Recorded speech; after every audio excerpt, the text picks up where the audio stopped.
আসসালামু আলাইকুম এভরিওয়ান। বেলা শেষে তুমি গল্পের চতুর্থ পার্ট। তোমাদের সবাই একটা কথা বলি, আমি কয়দিন পর পরই অসুস্থ হয়ে যাচ্ছি, তাই সবাই তোমরা একটু আমার জন্য দোয়া করবা যেন খুব তাড়াতাড়ি সুস্থ হতে পারি। তো চলো বেশি কথা না কইয়া গল্প শুরু করা যাক। আমার সাথে ডাক্তারটা বলে উঠলো, স্যার সবকিছু ঠিক আছে, সব কাজ ওকে, তবে ডাক্তার রমেশের ছুটি চাই। ওর বউ পেটের যন্ত্রণায় মাটিতে পড়ে নাকি ছটফট করছে, হাসপাতালে নিয়ে যাওয়ার মতো ওর বাসায় কেউ নাই। আর এই খবরটা শুনে নাকি ওর শরীরটাও কেমন কেমন জানি করছে। আপনি বলেন, বউ বাড়িতে অসুস্থ থাকলে কার মন ভালো থাকবে? এর মাঝে মাইশা নামের মেয়েটা ধমক দিয়ে বলে উঠলো, কোনো জায়গায় যাওয়া যাবে না, চুপচাপ কাজ করো, নইলে তো জানোই তোদের কি অবস্থা হবে। মিমের স্বামী নামক ব্যক্তিটা একবার আমার দিকে তাকিয়ে বলল, ওকে বাসা পর্যন্ত এগিয়ে দিয়ে আসো। আর ডাক্তার রমেশ, তোমার আজকে নাইট ডিউটি আছে, তাড়াতাড়ি চলে আসবে, মনে থাকবে তো? আমি মাথা ঝাঁকিয়ে বললাম, কথা বললাম না, যদি ধরা পড়ে যাই। তবে মাইশা নামের মেয়েটার চোখ থেকে আগুন ধরে পড়ছে। ভাগ্য ভালো যে আমার মুখে মাস্ক লাগানো ছিল, নইলে এর চোখ থেকে বেঁচে ফিরতে পারতাম না। আস্তে করে রুম থেকে বের হতেই আমি ডাক্তারের পিছু করলাম। আমরা একেবারে শেষ সীমানায় গেলাম, যেতেই দুইটা ছেলে এসে আমার চোখ বেঁধে ফেললো। আমার হাত ধরে টেনে টেনে কোথায় নিয়ে গেল। আচমকা কি জানি একটা শব্দ হতে লাগলো। যখন চোখ খুললাম তখন তাকিয়ে দেখি আমরা একটা জঙ্গলের ভিতরে আছি, আর আমাদের পিছনে একটা বাসা আছে। আমার মনে হয় এই বাসার নিচে ওরা এইসব কিছু করে। আমাদের নেওয়ার জন্য একটা মাইক্রো এলো। মাইক্রোতে বসে বসে চিন্তা করছি, মানলাম মাইশার মতো দেখতে কেউ একজন আছে, তাই বলে কি মিমের জামাইয়ের মতো দেখতে আরেকজন আছে? এটা কিভাবে সম্ভব? একজন হলে না হয় এই কথা বলতে পারতাম, কিন্তু এখানে তো দুইজন, কিভাবে সম্ভব? আর ওদের ভিতরে কি একটু মায়া দয়া নেই? একজন মানুষকে ওরা কিভাবে নিজ হাত দিয়ে মারতে পারে? আর এইসব কিডনি চোখ হাজার হাজার কোটি কোটি টাকায় ওরা বিক্রি করে। আমাকে যে কই হোক খুব তাড়াতাড়ি এর একটা সমাধান করতে হবে। আর এরা কি সবাই আসল নাকি নকল, সেই বিষয়ে আগে আমার খোঁজ নিতে হবে। আমি এখানে কতদিনই বা ছিলাম, সব আমাকে জানতে হবে। আমার সাথে বসে থাকা ডাক্তার আমাকে সান্ত্বনা দিয়ে বলল, বন্ধু এত চিন্তা করিস না, সব ঠিক হয়ে যাবে দেখিস। একটা বাসার সামনে আমাকে নামিয়ে ডাক্তার বলল, বসকে তুই তো চিনিসই, আমার এখন তাড়াতাড়ি যেতে হবে, তুই থাক কেমন, আর ভাবিকে তাড়াতাড়ি হাসপাতালে নিয়ে যা। আমি মাথা চাকিয়ে বললাম, ঠিক আছে। এটা বলতেই ওরা চলে গেল। ভাবলাম এখান থেকে চলে যাব, কিন্তু আমাকে কি যেন একটা টানছে। আমার কারণে এত মানুষের প্রাণ যেতে পারে না। যেহেতু আমি সবকিছু জানি আর নিজের চোখে দেখেও আসছি, তাড়াতাড়ি আমাকে কিছু একটা করতে হবে। তাই ভাবলাম যদি রমেশের বউ বলে কিছু একটা করতে পারি। দরজায় গিয়ে কলিং বেল বাজাতেই সুন্দরী একজন মেয়ে দরজা খুলে আমাকে জড়িয়ে ধরল। হয়তো এটাই রমেশের বউ। শালা, টাকা থাকলে কি এত সুন্দর বউ হয়? হয়তো সম্ভব। রমেশের বউকে ছাড়িয়ে মুখ থেকে মাস্ক সরিয়ে বললাম, আমি রমেশ না। মেয়েটা আমাকে দেখে চোখ বড় করে ফেললো আর ধীরে সুস্থে প্রশ্ন করলো, আপনি কে? আর আমার স্বামীর এই পোশাক কোথায় পেলেন? আমি সরাসরি প্রশ্ন করলাম, তোমার জামাই কিসের চাকরি করে এটা তুমি ভালো করে জানো তো? মেয়েটা স্বাভাবিকভাবেই উত্তর দিল, না জানার কি আছে, হ্যাঁ ও তো ডাক্তারির চাকরি করে। আমি বললাম, তাই নাকি? তোমার জামাই ডাক্তারির চাকরি করে? যে একজন মানুষের জীবন নিতে পারে সে কিভাবে ডাক্তার হতে পারে? মেয়েটা তুতলাতে তুতলাতে বলল, আপনি কি বলছেন এইসব? আমি বললাম, এত তুতলাতে হবে না। যে একই বিছানায় এক স্বামীর সাথে শুয়ে থাকে, সে কি আর জানবে না তার স্বামী কিসের কাজ করে? এটা তো কখনোই হতে পারে না। এই মুহূর্তে মেয়েটার ফোনে কল আসলো, আর ফোনটা রিসিভ করে আমার দিকে চোখ বড় বড় করে তাকিয়ে আছে। আমি এবার বুঝে গেলাম আমি যে ওখান থেকে পালিয়ে আসছি এই খবরটা অলরেডি সবাই হয়তো জেনে গেছে। রমেশের বউ যেই ফুলদানি দিয়ে আমাকে আঘাত করবে অমনি ওকে ধরে বললাম, আমাকে মারবি না, টাকার জন্য তোরা সব করতে পারিস না, দাঁড়া জীবনের উচিত শিক্ষা দিচ্ছি তোরে। চুলের মুঠি ধরে বাসা থেকে বের করলাম। ও জোরে চিৎকার দিয়ে বলছে, বাঁচাও। বুঝলাম তাড়াতাড়ি আমাকে কিছু একটা করতে হবে। এখনই ও শরীর থেকে সম্পূর্ণ কাপড় টেনে খুলে ফেললাম। মেয়েটা আমার সাথে জোরাজোরি করছে আর বলছে, আমার এমন সর্বনাশ করবেন না। আমি মানছি আমি অপরাধ করছি, কিন্তু আমি কোনো কথা না শুনে ওর শরীর থেকে সম্পূর্ণ কাপড় খুলে ওরে রাস্তার মাঝখানে ফেলে দিয়ে চিৎকার করে বললাম, ও আমার বউ, আজকের দিনের জন্য তোমাদের কাছে ফ্রি করে দিলাম। যদি কারো মন চাইতো ফ্রিতে সবকিছু করতে পারো, এই বাসাটাও ফ্রি আছে, যদি কেউ চাও তো। এটা বলতেই তিনটা ছেলে চলে আসলো আর এসে চোখের পলকে আমার সামনে থেকে রমেশের বউকে তুলে নিয়ে গেল। পিছন থেকে জোরে বললাম, ভাই ভাইরাল একটা ভিডিও চাই আমি। আমার মুখে মাস্ক থাকার কারণে কেউ চিনতে পারে নাই। ভাবছিলাম ওকে মেরে ফেলবো, কিন্তু আমার পক্ষে মানুষ খুন করা কখনোই সম্ভব না। আমি নিজে একজন মানুষে আবার অন্য একজনকে কিভাবে খুন করতে পারি বলেন? তাড়াতাড়ি এখান থেকে সরে গেলাম। নয়তো আবার যদি কেউ চলে আসে তাহলে ধরা খেয়ে যাব। আমাকে একমাত্র যদি কেউ চিনে থাকে তবে সেটা রমেশের বউ, কিন্তু আজকে ওর অবস্থা অনেক খারাপ হয়ে যাবে, আর আশা করি আমি ধরা পড়বো না।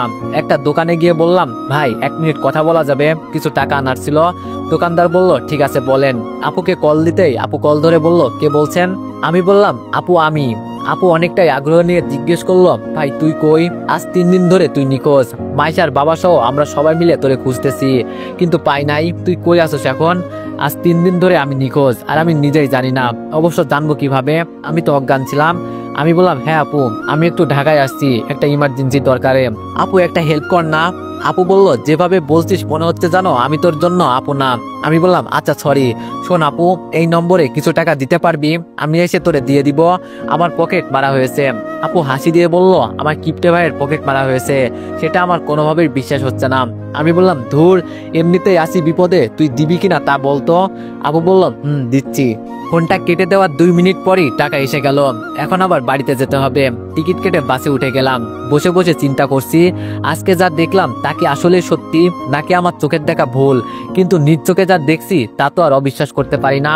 আমার মনে হচ্ছে এই সব কিছু আমি একা খুঁজে বের করতে পারবো না, আমার কাউকে দরকার। কিন্তু কাকে এই কথা বলবো, কে আমার কথা বিশ্বাস করবে? একা একা এইসব কাজ করা কখনোই সম্ভব না। আজকে 3 দিন হয়ে গেল। আমি যদি বলি মাইশা ওর বড় বোনের শ্বশুর বাড়িতে, তাহলে কি ভুল হবে? হয়তো না। সবার আগে আমাকে এই খোঁজ নিতে হবে, মাইশা এই 3 দিন কোথায় ছিল। যদি সত্যি সত্যি এটা মাইশা হয়, আমি ওকে ছাড়বো না, কোনোদিনই না। রমেশের বইয়ের থেকেও ওকে আরো বড় শাস্তি দিব। ওরা কিভাবে পারে মানুষের জীবন নিয়ে খেলতে? একটু কি মায়া দেওয়া নাই ওদের ভিতরে? হালকা করে ঘুমিয়ে গেলাম। প্রায় অনেকটা পথ জার্নি করার পর বাজারে চলে আসলাম। বাজার থেকে একটা রিক্সা নিয়ে সরাসরি বাড়িতে চলে গেলাম। বাসার ভিতরে গিয়ে দেখি আম্মু আর আপু বসে বসে রুটি বেলছে। আমাকে দেখতে পেয়ে আম্মু রাগ করে বলল, নবাব সাহেব এসেছে। কাউকে কিছু না বলে ধপ করে কেউ কোথাও চলে যায়। আম্মুর কাছে বসে বললাম, সরি আম্মু, আসলে কি করব বলো, ইমার্জেন্সি একটা দরকার ছিল, আর বস কল করছিল। কি আর করব বলো, পরের আন্ডারে কাজ করি, ওনার কথা তো মানতেই হবে। এই 3 দিন কিছু কাজ করে দিয়ে আসলাম, আরো কয়েকদিন বেশি ছুটি পেলাম। ভালো হয়েছে না বলো? তুবা কিচেন থেকে বের হতে হতে বলল, অনেক ভালো হয়েছে ভাইয়া, কিন্তু তুই আমাদের একটা কল করে এই কথা তো বলতে পারতি। আর তোর ফোন বন্ধ বলছে কেন? আমি বললাম, আর বলিস না আপু, তোরে আমার পকেট মারা হয়েছে, তুই তুবার আম্মুকে বলিস নাই কেন? আচ্ছা আগে গোসল করে আসি, শরীরটা অনেক গরম হয়ে গেছে। আপু আস্তে করে বলল, সেই দিনের মতো কথা বলে এত দেরি করিস না। পেছন থেকে আম্মু বলল, আরেকবার যদি ওই মিমের সাথে তোরে দেখি না, পা ভেঙে গাছে ঝুলিয়ে রাখবো, এটা মনে রাখিস। মিমদের পুকুরে নেমে মনের সুখে গোসল করছি। হঠাৎ কে জানি বলল, কিরে এভাবে পুকুরে নেমে গোসল করছে? মাথা উপরে তুলে দেখি মিম। আমি হাসি দিয়ে বললাম, কেন, আমি মারবি নাকি? মিম বলল, শালা তুই কথা বলিস না, কই গেছিলি হঠাৎ করে? ভাবছিলাম তোর সাথে একটু ঘোরাঘুরি করব, কিন্তু তোর আর কোনো খবরই নেই। আমি বললাম, আমার সাথে এত ঘোরাঘুরি করা লাগবে না, আমি বিবাহিত মেয়েদের থেকে দূরে থাকতে পছন্দ করি। আচ্ছা মিম, একটা কথা তোর কাছ থেকে জানার ছিল। মিম বলল, বল। আমি বললাম, তোর জামাই কোথায়? মিম বলল, আরে ওর খবর কি আর পাওয়া যায়, ওই বিয়ের দিনই চলে গেছে, তোর সাথে কথা হলো না এরপরই চলে গেছে। আমি বললাম, আচ্ছা তোর হাজবেন্ড কিসের ব্যবসা করে, কিছু জানিস তুই? মিম বলল, এগুলো শুনে তুই কি করবি? আমি বললাম, আরে বল না। মিম বলল, তাহলে উপরে উঠে আয়, এক জায়গায় বসে এইসব কথা বলি, আর তোর যদি চাকরির দরকার হয় আমাকে বলতে পারিস। মনে মনে বললাম, তোর জামাইয়ের মতো আমি পশুর চাকরি করতে চাই না, শালা পশুর চাইতেও আরো নিকৃষ্ট। যদি ওকে একবার আমি হাতের কাছে পাই না, তখন দেখিস আমি কি করি। মিম বলল, এই শালা পানিতে দাঁড়িয়ে কি চিন্তা করিস, উপরে আয়। আমি বললাম, এখন আমার গোসল হয় নাই, এখন বল তোর স্বামী কিসের ব্যবসা করে? মিম বলল, এত পাগল হলি কেন? বলবো নি, আজকে বিকালে চল কোথাও গিয়ে ঘুরে আসি। আর এইসব কথাও বলা হয়ে গেল। আমি বললাম, আচ্ছা ঠিক আছে। মিম বলল, আর দীপু তুই এই 3 দিন কোথায় ছিলি রে? আমি বললাম, এই তো মিম, একটু অফিসের দরকারে কাজে গিয়েছিলাম, কিছু কাজ ছিল হাতে, সেগুলো করে রেখে আসছি। হঠাৎ পুকুর পাড়ে এসে তুবা বলল, ভাইয়া মাইশা আপু আমাদের বাসায় আসছে, তোমাকে তাড়াতাড়ি যেতে বলছে। এবার জেনে আমার ভয়টা আরো বেড়ে গেল। তাহলে কি এর পেছনে মাইশাও আছে, আর ও কি কোনোভাবে জেনে গেছে যে পালিয়ে আসা ব্যক্তিটি আমি? যদি একবার জেনে যায়, ওরা আমার পরিবারকে কিছুতেই ছাড়বে না। আগে গিয়ে দেখি, কোনোভাবেই ওর মনে সন্দেহ জাগানো যাবে না যে পালিয়ে আসা ব্যক্তিটাই আমি। মিম একটু জোরে বলে উঠল, এই মাইশা সকাল সকাল আবার তোদের বাসায় কেন? নাকি তোরে দিয়ে কোনো দরকার আছে? আমি বললাম, হতেও পারে। আচ্ছা মিম তুই থাক, বিকালে তোর সাথে কথা হবে না, কেমন? মিম বলল, আচ্ছা যা। বাড়িতে গিয়ে দেখি ঘরের ভিতর থেকে তেমন কোনো আওয়াজ আসছে না। চুপটি করে ভিতরে গিয়ে দেখি মাইশা এক কোনায় একটা চেয়ারে বসে আছে। একবার মাইশার দিকে তাকিয়ে ভিতরে চলে গেলাম। খালি গায়ে অপরিচিত একটা মেয়ের সামনে কিভাবে দাঁড়িয়ে থাকবো, কাপড় পরতে লাগলাম। এর মাঝে আপু ভিতরে এসে বলল, কিরে দীপু, মাইশা এত সকাল সকাল আমাদের বাসায় কেন আসছে? আমি আপুর দিকে তাকিয়ে বললাম, আমি কি জানি, তুই মাইশাকে বল না এখানে কেন আসছে। আপু বলল, ও আমি মাইশাকে বলবো না, আসছে তো তোর খুঁজে। ভাবলাম তুই হয়তো কিছু জানিস। আমি বললাম, দেখ আপু, মাথা গরম করিস না, আমার সাথে মাইশার ভালো করে পরিচয় হয় নাই পর্যন্ত, তাহলে আমি কি করে বলবো আমাকে খুঁজে কেন আসছে? আপু বলল, আচ্ছা বুঝলাম, এখন গিয়ে কথা বল, সে কখন থেকে বসে আছে তোর জন্য। আমি বিছানার উপর বসে বললাম, আপু আমাকে কিছু খেতে দে, শরীরটা অনেক দুর্বল হয়ে গেছে।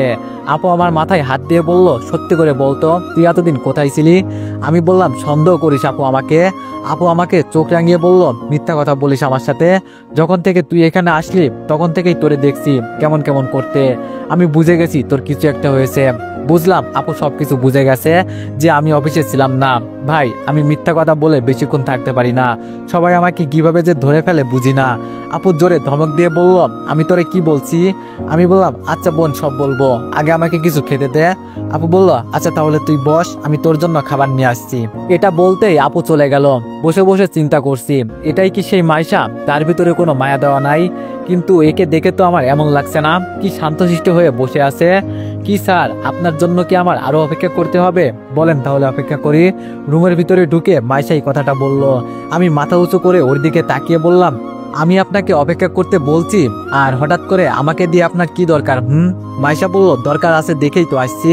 আমি বললাম, আসছেন ভালো কথা, এখন বলেন আমাকে দিয়ে আপনার কি দরকার? মাইশা বলল, বসতে পারি তোমার পাশে? কি ব্যাপার, মাইশা হঠাৎ আমার পাশে বসতে চাইছে কেন? নাকি কোনোভাবে ও আমাকে বোকা বানাচ্ছে? আমি ভাই এতটাও বোকা না যে ওর ফাঁদে পা দিব। তাই রাগ দেখিয়ে বললাম, আমার পাশে কেন বসবেন? যান, কে না কে আপনাকে তো প্রপোজ করতে চাইছিল, তার কাছে যান। আর কি বলছিলেন সেই দিন? আমি একটু সুযোগ পেয়ে মাথায় উঠে গেছি, আমাকে দিয়ে যদি আপনার দরকার না হয় তাহলে আসলেন কেন? আর আমি তো ফাউল একটা ছেলে, আমাকে দিয়ে আপনার কোনো দরকার পড়তে পারে? আমার মনে হয় না। মাইশা মন খারাপ করে বলল, আসলে সেই দিনের জন্য আমি অনেক অনেক সরি। ভাবছিলাম ছেলেটা আমাকে প্রপোজ করবে, আর আমারও ওকে অনেক পছন্দ হয়েছিল, তাই মাথা গরম করে তোমাকে হয়তো চট দিয়ে দিয়েছি, এজন্য আমি সত্যি অনেক অনেক সরি। আমি বললাম, না থাক ম্যাডাম, আপনার সরি বলতে হবে না, বড় লোক মানুষ আপনি। আর যার জন্য আমাকে মারলেন, আপনার নতুন বয়ফ্রেন্ড কোথায়? সে নিয়ে আসতেন তার সাথে করে। মাইশা বলল, আরে ওই শালার কথা আর বলো না, শালা মেয়ে দেখলেই প্রপোজ করে দেয়, অনেকগুলো জিএফ আছে ওর, তাই জায়গা মতো মেরে চলে আসছি। তা কি নিয়ে কথা হচ্ছে তোমাদের? আপু খাবার হাতে নিয়ে রুমে ঢুকতে ঢুকতে বলল। আমি দাঁড়িয়ে আপুর কাছ থেকে খাবারগুলো নিয়ে বললাম, এত দেরি করলি কেন? আমার অনেক ক্ষুধা পেয়েছে, আজকে 3 দিন ধরে কিছু খাই নাই। এটা বলেই মুখে হাত দিয়ে দিলাম। দূর, কি বলতে কি বলে ফেললাম। আপু ছোট ছোট চোখে আমার দিকে একবার তাকিয়ে বলল, 3 দিন ধরে খাস নাই মানে? এর মাঝে মাইশা আমার শরীরে হাত দিয়ে কি জানি দেখলো। আমি তাড়াতাড়ি ওর হাতটা সরিয়ে দিলাম। এখন আমি পুরোপুরি ভাবেই বিশ্বাস করেছি এটাই সেই মাইশা, তার মানে মিমের হাজবেন্ড আর মাইশা মিলে এইসব করে। আগে কিছু প্রমাণ জোগাড় করি, তারপর কাউকে ছাড়বো না, সবাইকে এক এক করে বুঝিয়ে দিব খারাপ কাজ করার ফল। মাইশা এবার জোরে বলে উঠলো, দীপু তোমার শরীর এতটা পরিমাণে ঠান্ডা কেন? আর আমি তো জানি এখন যে গরম পড়ছে, এই গরমে একজন সাধারণ মানুষের শরীর এমন ঠান্ডা কখনই হতে পারে না। আমার মনে হয় তুমি আমাদের কাছে কিছু লুকাচ্ছ। আর সেই দিন বাইক রেখে তুমি কোথায় চলে গিয়েছিলে? আমরা কত খোঁজাখুঁজি করলাম তোমাকে। আমি আপুকে ইশারা করে বললাম, আপু একটু বাইরে জানা। আপু আমার কথা মতো চুপচাপ বাইরে চলে গেল। আমি আবার রুটি মুখে দিয়ে বললাম, আপনি আমার কে যে আপনাকে আমার সব কথা বলতে হবে? এখন চুপচাপ এখান থেকে চলে যান, বিরক্ত করবেন না আমাকে প্লিজ।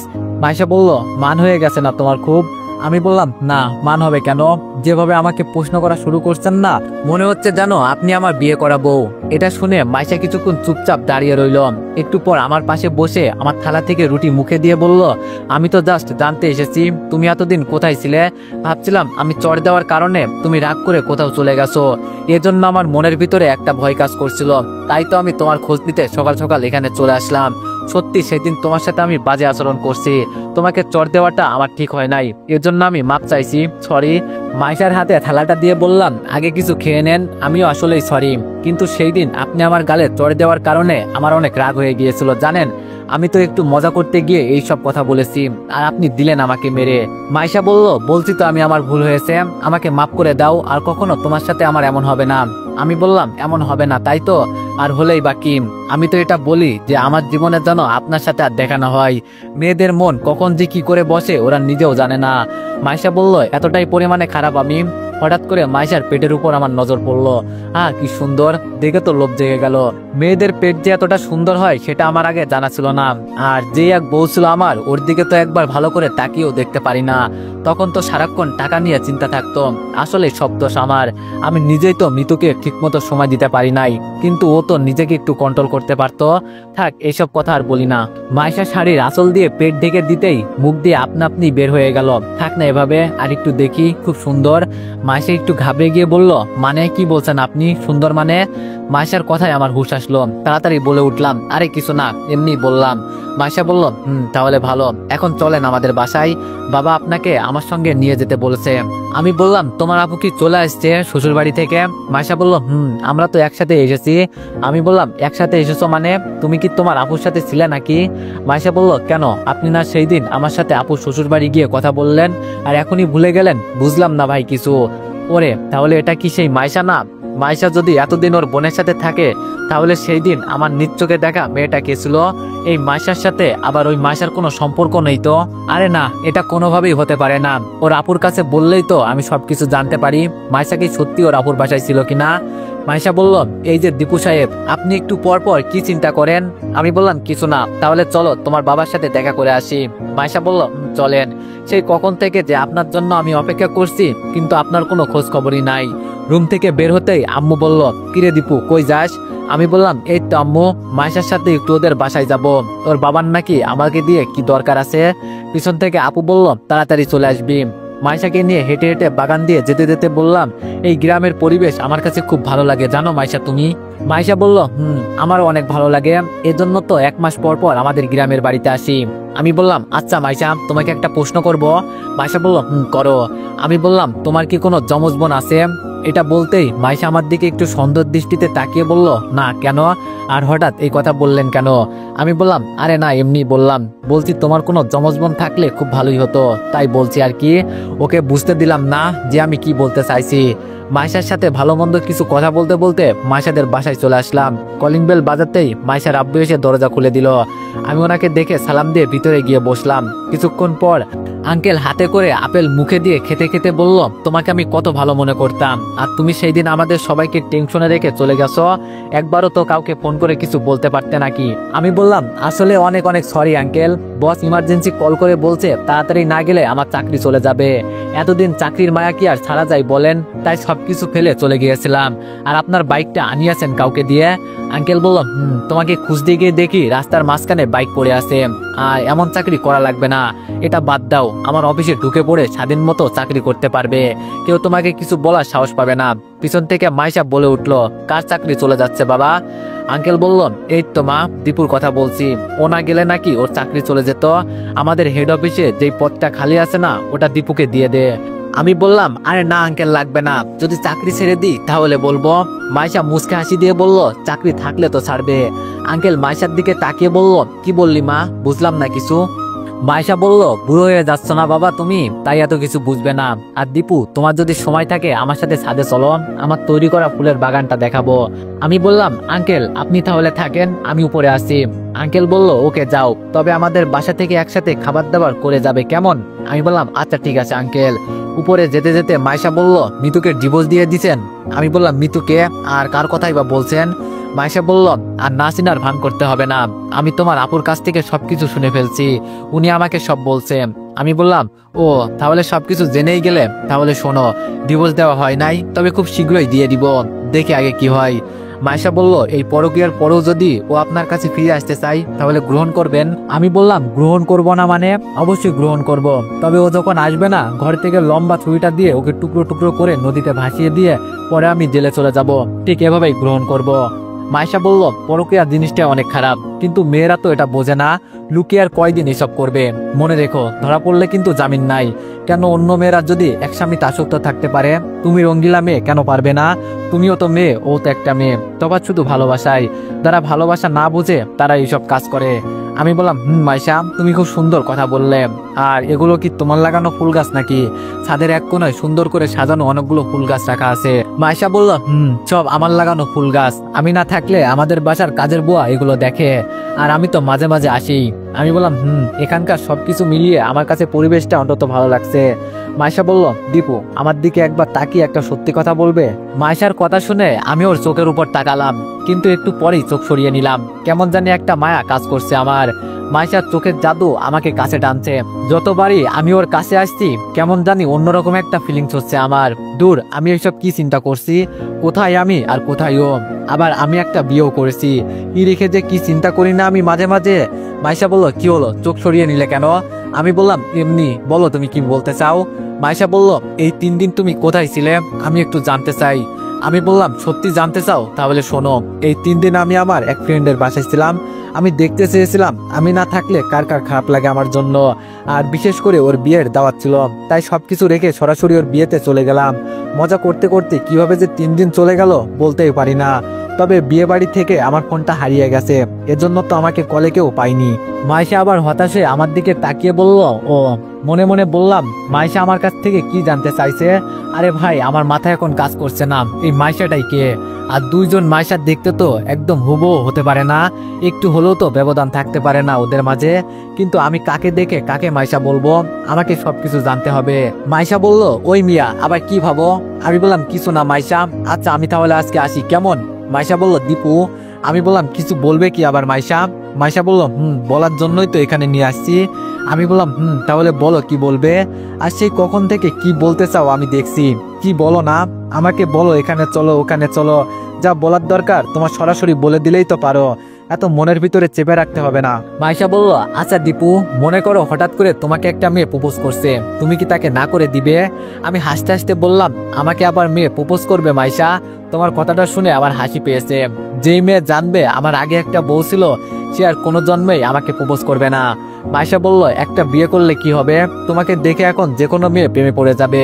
আমি বললাম, থাক, আর মজা করতে হবে না, আজকে কালো বলে এভাবে মজা নিচ্ছ। মাইশা বলল, আরে মজা করব কেন, সত্যি বলি, কোনো একদিন তোমাকে একটা মেয়ে প্রপোজ করবে, তখন কিন্তু তাকে তুমি ফিরিয়ে দিও না, আগে থেকেই তোমাকে আমি বলে রাখছি। আমি বললাম, দূর মাইশা, তুমি না আমার সাথে ফাজলামি করা শুরু করছো। মাইশাকে রেখে আমি হেঁটে হেঁটে সামনের দিকে যাচ্ছি। পেছন থেকে মাইশা বলল, দীপু, আমি কিন্তু আর 2 দিন পর এখান থেকে চলে যাব। একটা সুসংবাদ পাবে, নইলে হয়তো দুঃসংবাদ, দুইটাতে যে কোনো একটা তুমি বেছে নিও, কেমন? আমি আর দাঁড়ালাম না। তবে মাইশার বলার কথা আমি কেমন জানি একটা গন্ধ পাচ্ছি, মনে হচ্ছে ও আমার সাথে মিথ্যা কথা বলছে। কিভাবে যে এখন আমি কি করব কিছুই বুঝতে পারছি না। মাইশার আপুর রুমে গিয়ে টুকা দিতেই দুলাভাই এসে দরজা খুলে দিল, মানে মাইশার আপুর জামাই। আমি ওনাকে ভালো মন্দ জিজ্ঞেস করে মাইশার আপুর কাছে গেলাম। মাইশার আপু আমাকে দেখে বলে উঠলো, তো দীপু, তুমি হঠাৎ করে কোথাও উদয় হয়ে গিয়েছিলে? আমি বললাম, আর বলিয়ান না আপু, একটু দরকার ছিল, এজন্য সবকিছু ফেলে তাড়াতাড়ি যেতে হয়েছে। মাইশার আপু বলল, কি এমন দরকার ছিল তোমার? সবাইকে টেনশনে রেখে তুমি হঠাৎ করে উদাও হয়ে গেলে। আমি বললাম, এই তো আপু, অফিসের কিছু কাজ ছিল। এখন তোমার কাছে আমার একটা প্রশ্ন ছিল আপু। মাইশার আপু বলল, বলে ফেলো। আমি বললাম, আমি চলে যাওয়ার পর কি মাইশা তোমাদের বাসায় ছিল? মানে ও কি অন্য কোথাও গিয়েছিল তোমাকে রেখে? আপু আমার এই প্রশ্নটা শুনে একটু চমকে গেল। তার মানে বুঝলাম আপু মাইশার বিষয়ে সবকিছু জানে, কিন্তু আমাকে বলবে না। তবে আমাকে না বললেও কি হবে, আমি সবকিছু খুঁজে বের করবই। আমি আবার বললাম, আপু আমি কি বলছি বুঝলে তো? আপু বলল, না বোঝার কি আছে। হ্যাঁ, মাইশা তো আমার সাথে আমার শ্বশুর বাড়ি ছিল, আর আমরা তো একসাথেই আসছি, কেন বলো তো? আমি বুঝে গেলাম আপু কখনো সত্যি কথা বলবে না। ওনার চোখের ভাষা বলছে এক কথা, আর উনি বলছে অন্য কথা। আর কিছু না বলে চুপচাপ নিচে নেমে গেলাম। সবাই আমাকে কেমন জানি মিথ্যা কথা বলছে। এই মুহূর্তে আঙ্কেল ডেকে বলল, দীপু বাবা, খেয়ে যাও। আমি বললাম, না আঙ্কেল, আমি সকালে নাস্তা খেয়েই বাসা থেকে বের হয়েছি, আর আমি আসি আঙ্কেল, ভালো থাকবেন। এই বলে আর দাঁড়ালাম না, সরাসরি বাসা থেকে বের হয়ে গেলাম। চিন্তা ভাবনা করছি এই 2 দিনের ভিতরে ঢাকায় চলে যাব। বাসায় বসে বসে এখন কি ঘোড়ার ঘাস কাটবো?